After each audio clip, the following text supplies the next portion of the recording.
The first time the wind carried the sound of engines through the small desert town, it felt like a warning and a promise at the same time, the kind that makes grown men straighten their backs and children stop mid-step, and standing near the edge of a cracked parking lot with dust clinging to her worn sneakers was a little girl named Emily Carter, small enough that the shadows of the motorcycles swallowed her whole, yet brave enough that her eyes never looked away, because fear had already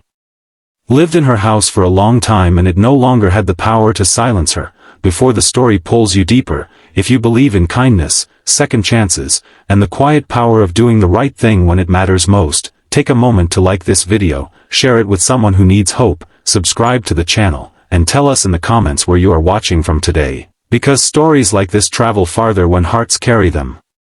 Emily was 9 years old, the kind of age where innocence still clings but questions begin to grow sharp edges, and she had learned early that adults did not always protect, that families were not always safe, and that being small often meant being unheard, especially when the people around you were loud in the wrong ways. She lived with her Uncle Mark Carter after her mother passed away, a man whose moods shifted like desert storms, unpredictable and heavy, and while he never left marks anyone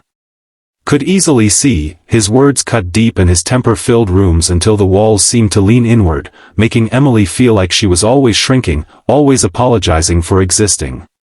The biker club that rolled into town that afternoon was known across counties for their leather vests and thunderous engines, men and women who carried a reputation built on fear and respect in equal measure, and among them was Daniel "Rook" Harrison, a tall, broad-shouldered rider whose beard had more gray than black now, and whose eyes had seen enough life to recognize pain when it stood quietly in front of him. The club had stopped for fuel and food, nothing more, but fate has a way of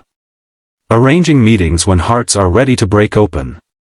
Emily had wandered closer, not because she wanted trouble, but because she had overheard kids at school whispering that bikers were dangerous and cruel, and her mind, always searching for rules that made sense in a world that often did not, wondered if there were places where cruelty had consequences, if there were families that protected instead of harmed, and if rules existed that truly meant something. She stood there twisting the hem of her faded shirt, watching as the bikers laughed among themselves, their camaraderie thick and genuine, and something inside her, some small stubborn spark, pushed her forward until she was close enough that the smell of oil and leather mixed with the dry heat, and when she finally spoke, her voice was steady in a way that surprised even her, asking whether a club like theirs ever banned family members for being mean, whether there were lines that could not be crossed even by blood. The question landed not like a joke or an insult but like a stone dropped into still water, rippling outward, and the bikers did not blink, not because they were unfeeling, but because they understood instantly that this was not a child being curious, this was a child reaching for safety in a language she hoped adults might understand. Rook's expression shifted, the laughter fading, and around him the other riders grew quiet, men like Samuel Knox, who had lost his own daughter years earlier, and Maria Lopez, whose past included a childhood much like Emily's, all of them recognizing the weight behind the words. The club, known as Iron Haven, was built on a code older than their patches, a belief that family was chosen through loyalty and protection, not fear, and that cruelty was the only unforgivable sin. Emily felt the air change, felt seen in a way that made her chest ache, and though no one raised their voice or made a dramatic show, something powerful settled into place as Rook crouched down to her level, his presence calm and solid like an anchor in rough water, and without breaking eye contact, he explained in a gentle, steady way that in their family, hurting the innocent was the fastest way to be cast out, that being mean was not strength but weakness, and that real family took care of its own. The words sank into Emily slowly, like warmth after a long cold, and for the first time in months she felt a flicker of hope, fragile but real, though she also felt the familiar tug of guilt, the fear that asking such questions was a betrayal, that wanting better was somehow wrong. Life did not change overnight, and Emily returned home to the same small house and the same tight silence, but something inside her had shifted, a knowledge that other rules existed beyond the walls that closed in on her every evening, and over the next few weeks, she found herself thinking about Iron Haven, about the way those bikers stood together, about the calm certainty in Rook's eyes, and it gave her the courage to speak up at school, to tell a teacher when she was scared to go home, to admit that things were not okay.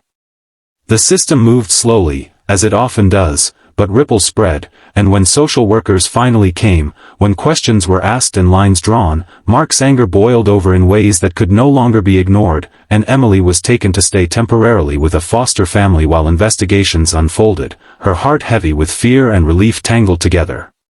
During that time, Ironhaven did not disappear back into legend. Rook reached out through proper channels, offering support, advocating quietly but persistently, making sure Emily knew she was not alone. That chosen family did not vanish when things got complicated. Months passed, seasons changed, and the town that once whispered about bikers began to see them differently as Ironhaven organized food drives, school supply donations, and safety workshops, their presence shifting from intimidating to protective, and at the center of it all was a little girl who had dared to ask a question that exposed a truth many adults avoided. Emily eventually found a permanent home with a kind couple, Laura and Michael Bennett, who believed in patience and bedtime stories and who never raised their voices in anger, and though the scars of her early years did not vanish, they softened, shaped by care and consistency, by the understanding that family could be built on trust rather than fear. Years later, as a teenager standing taller and surer of herself, Emily would see Ironhaven again at a community event, Rook older now, his hair more silver than ever, and she would feel that same steady warmth, the knowledge that her small voice had mattered, that asking about bands and boundaries had changed not just her life but the way a town understood strength. If this story has touched your heart, if it has reminded you that even the smallest voices can create powerful change, take a moment now to like the video, share it with someone who needs hope, and let your support keep stories like this alive. And before the ending fades, please comment below with a message of kindness or a place you call home, because every word you leave adds to the circle of compassion that keeps these stories moving forward. In the end, Emily learned that family is not defined by who shares your blood but by who refuses to look away when you ask for help, and somewhere in the echo of engines and the quiet courage of a child, a simple question reshaped a future, proving that real strength listens, protects, and never blinks when kindness is on the line.